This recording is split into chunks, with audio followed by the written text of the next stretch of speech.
بەڵێ ئازان سلااوان لێبێت لە گۆڕستانی سقەلام لە سنتەری قەزای ناوەند سووران دیارە ئەمڕۆ یوسف سۆفی عەلی کادیری پێشکەوتی پارتی دیموکراتی کوردستان وە کەسایەتی دیاری ناوچەکە بەهۆی جەڵتەی دڵەوە کۆچی دوای کرد. ئێستا لە گۆڕستانی سقەلاوە دەرمەکەی بە خاک دەست پێ دێت. لەگەڵمان بن بۆ ئەوەی دیمەنی مەڕاستیمی بە خاکسپاردنی دەرمی یوسف سۆفی عەلیتان بۆ بگوازینەوە.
بەڵێ دیارە ئێرە گۆڕستانی سقەڵایە لە قەزای ناوەندی سۆران.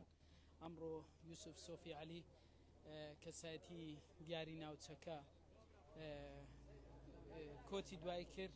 دیارە چۆن هۆکاری گیان لە دەستدانەکەی ڕوون. ئەمڕۆ لەگەڵ ژمارەیەک لە هاوڕێکانی چۆتە گوندی خۆی لە گوندی فەخیان دیارە لەوێ جەڵتەی لێدا و تا گەێنراوەتە نەخۆشخانەی ڕەواندز لەوێ کۆچی دوای کردووە.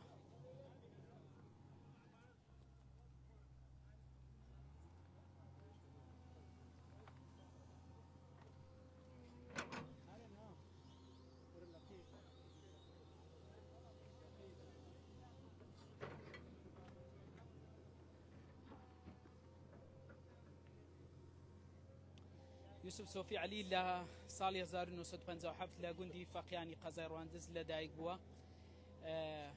چەندین پلەی حزبی بڕیوە، ئاوارەی ئێران بووە لە بنەماڵەیەکی دیاری ئەم ناوچەیە بوونە.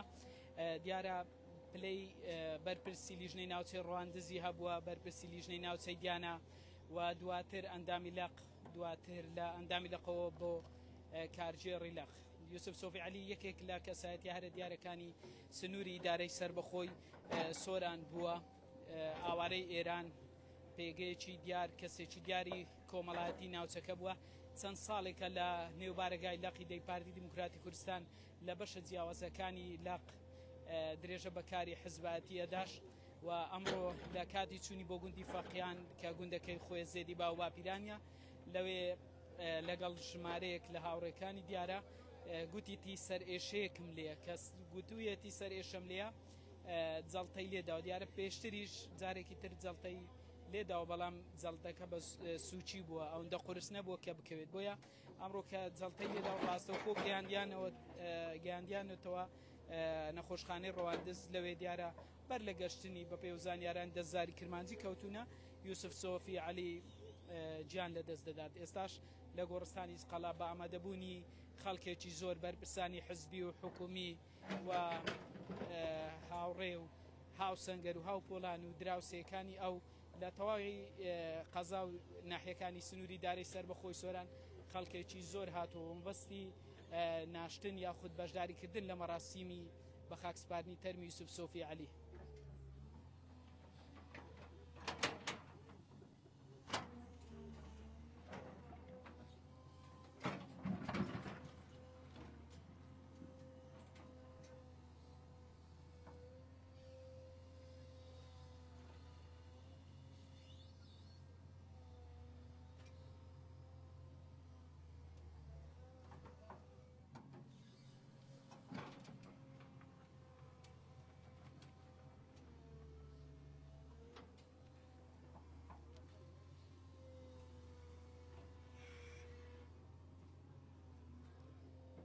یوسف سۆفی عەلی جگەلەوەی کە پێگەیەکی کۆمەڵایەتی هەبووە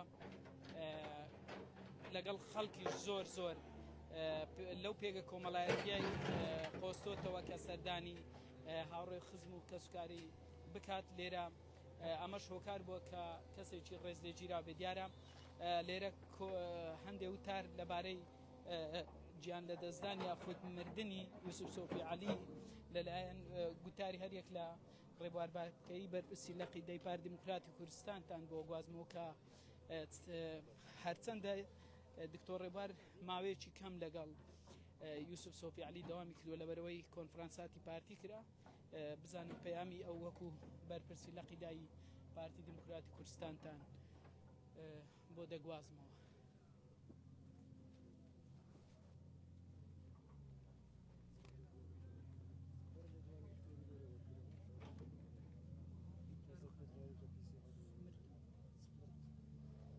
بەڵێ وە گوتم ئەمڕۆ یوسف سۆفی عەلی بەهۆی جەڵتەی دڵەوە کۆچی دوای کرد لێرە بەرپرسی لە قیدەی پار دیموکراتی کوردستان کارگەڕان لە قیدا ئامادەن لە مەراسیمی کاک دکتۆر سەرخۆشی بەر لە هەموو کەسێک لە ئێوەکەن کە کاک یوسف جگەلەوەی کەسات دیار بوو ماوەیەکی کەم لەگەڵێەوە بوو تەمەنێکی کەم چیت بینی لەو ماوەی کە لەگەڵ تۆ بوو و پەیامی ئێوەکو بەرپرسی لە قیدەی پارتی دیموکراتی کوردستان؟ بەناوی خوای گەورە میهرەبان بەداخ و پەژارەیەکی زۆرەوە ئەمڕۆ لە قیدا خەمبارە لە قیدا یەکێک لە ئەستێرەکانی لە کادر و پێشمەرگە و کەسایەتی و هەڤاڵ و هۆگرمان کاکە یوسفی لەدەستدا. کاکە یوسف لەو ماوە کەمەی کە ئێمە ئاموشۆیەکترمان نەکرد بە یەکەوە کاری ڕێخستنمان نەکرد کادرێکی بە ئەمەک مولتەزم پابەند قوتابیەکی هەرە پێشی ڕێبازی بارزانی نەمر بوو.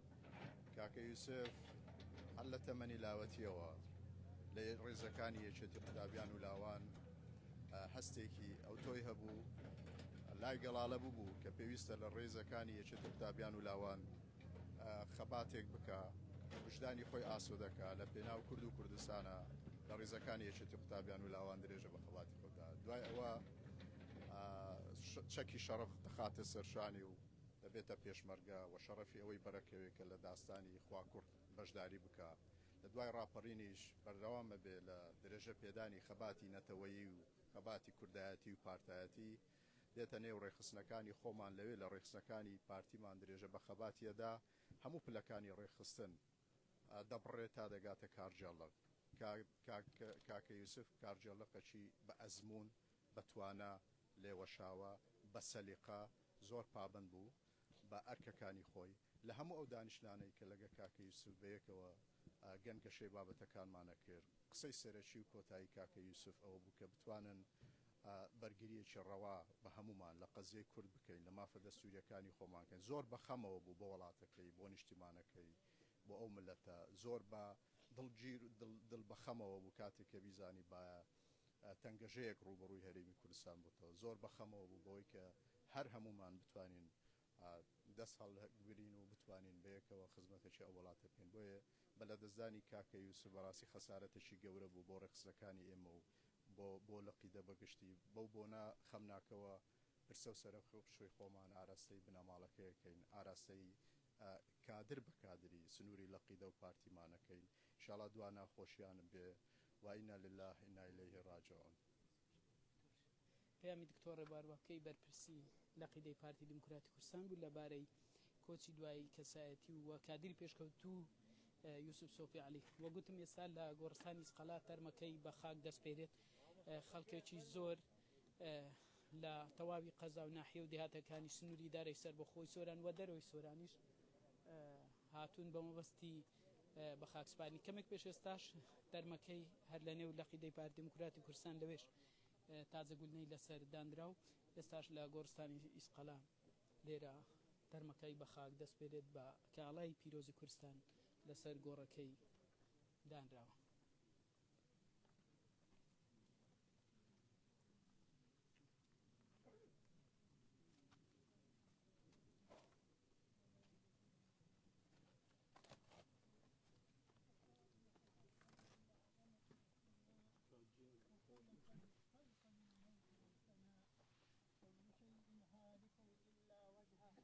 له الحكم وإليه ترجعون وصدق الله ورسوله وما زادهم إلا إيمانا وتسليما. عليك سلام الله يا عبد الله بن أمة الله، أنت من أحزاب سيدنا محمد صلى الله تعالى عليه وسلم وأمته. أسكنك الله بكرمه مرافع جنته، وتغمدك الله بلطفه ملابس رحمته. ألا وإن الموت مكتوب على الشريف والوضيع والعاصي والمطيع، لا ينجو منه ملك مقرب مع قربه ولا نبي مرسل مع علو درجته ورفعته. رحلت من دار الدنيا الدنية ووصلت إلى دار العقبى الأبدية. رحلت من دار المحنة والغرور والفناء ووصلت إلى دار النعمة والسرور والبقاء. فهذا أول منزلك من منازل الآخرة، وآخر منزلك من منازل الدنيا الفانية. فالآن قد ينزل بك الملكان المقربان من ملائكة الرحمن، فلا تخاف منهما ولا تحزن عنهما، فإنهما مأموران سائلان عنك قائلان لك: من ربك ومن نبيك وما دينك وما قبلتك ومن إخوانك ومن أخواتك؟ فقل في جوابهما بقول صريح ولسان فصيح: الله ربي الله ربي الله ربي خالق الأشياء، ومحمد صلى الله تعالى عليه وسلم نبي خاتم الأنبياء، والقرآن إمامي والكعبة قبلتي والمؤمنون إخواني والمؤمنات أخواتي. واذكر العهد الذي كنت عليه في دار الدنيا وهي كلمة الشهادة: أشهد أن لا إله إلا الله وحده لا شريك له، وأشهد أن محمدا عبده ورسوله. واعلم بأن الموت حق والقبر حق وسؤال منكر ونكير فيه حق، وأن الحشر والنشر حق، وأن لقاء الله تعالى في الجنة للمؤمنين حق، وأن الساعة آتية لا ريب فيها، وأن الله يبعث من في القبور. منها خلقناكم وفيها نعيدكم ومنها نخرجكم تارة أخرى. يثبت الله الذين آمنوا بالقول الثابت في الحياة الدنيا وفي الآخرة، ويضل الله الظالمين ويفعل ما يشاء ويحكم ما يريد. اللهم ثبته على الجواب، اللهم ثبته على الجواب، اللهم ثبته على الجواب، وأنطقه بالصواب، وخلصه من العذاب برحمتك يا أرحم الراحمين. هدية الفاتحة.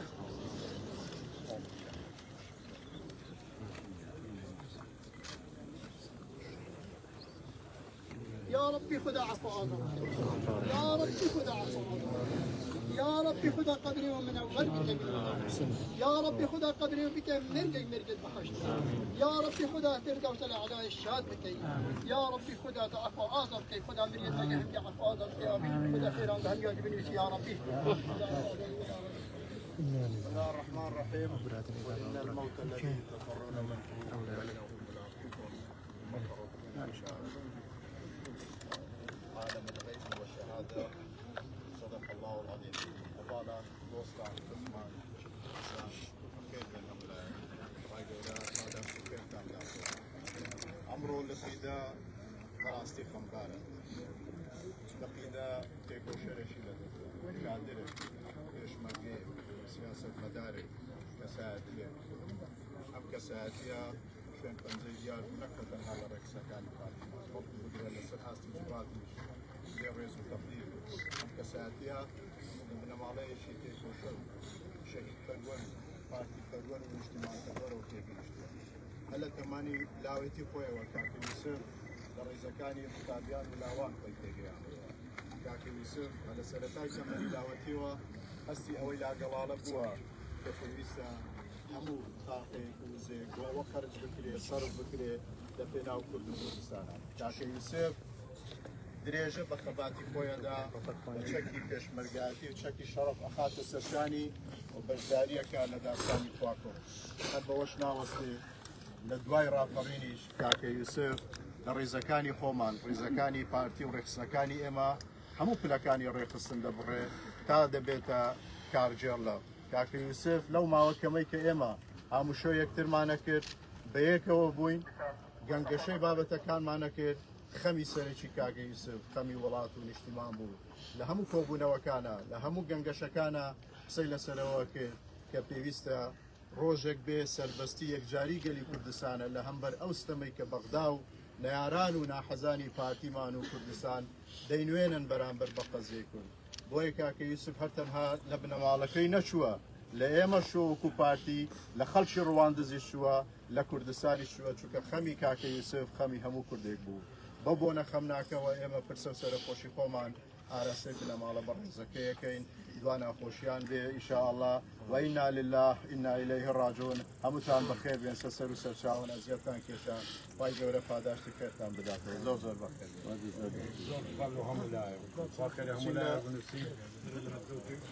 لە هەموو چووە تەنها ئێمە نەبووە یوسف هەر هەموو منتەقەی بۆ هەر هەموو دەبەری سۆرانەوە برێم پارێزگای و لێر بووە زۆر زۆر پاسۆکام ماندی بوون و کێشا زەحمەت و کێشا خوا خێر و بنووسی ئینشاءالله هەموو لایەک بەخێر بێن سەرچاون ئێستا لە پێشوازیتان دەبێت دوبارە بەخێر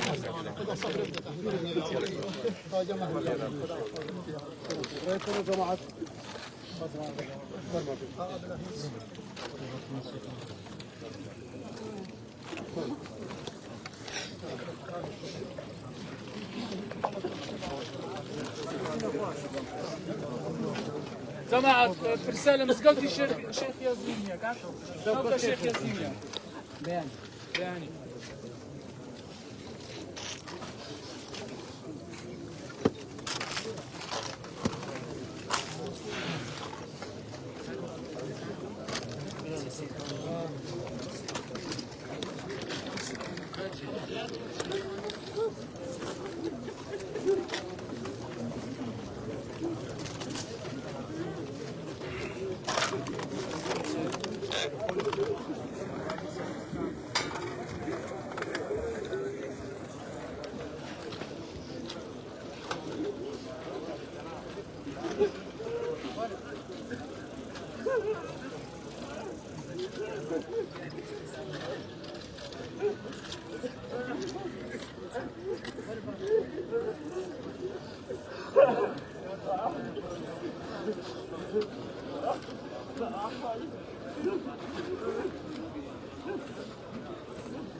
بەڵێ ئازان ئەوەی بینتان مەراسیمی بە خاکسپاردنی تەرمی یوسف سۆفی عەلی کادیری پێشکەوتی پارتی دیموکراتی کوردستان کارگێڕی پێشووی لە قیدەی پارتی دیموکراتی کوردستان بوو کە ئەمڕۆ بەهۆی جەڵتەی دڵەوە لە گوندەکەی خۆی لە گوندی فەخیان کە بەستی گەشت و سەیران ڕوویان لە گوندەکەیان کردبوو لەگەڵ ژمارێک لە هاوڕێ دیارە لەوێ سەر ئێشەی دەبێت بە گوتەی هاوڕێکانی دەیگەێنە نەخۆشخانە بەر لە گەشتنی جەڵتەی لێدا و کۆچی دوای کردو ئەمڕۆ لێرە بە ئامادەبوونی خەڵکێکی زۆر بووە بەرپرسی لە قیدە گوتارێکی پێشکەش کرد لە ڕێگەمایکی زاری کرمانجی باسی لە ڕۆڵ و قارەمانتی و کەسایەتی دیاری یوسف سۆفی عەلی کرد کە ئەمڕۆ بەهۆی جەڵتەی دڵەوە کۆچی دوایی کرد مەراسیمەکە لێرە لە گۆڕستانی سقەلا بە کۆتا هات و تەرمی یوسف سۆفی عەلی بە ئاڵای کوردستانەوە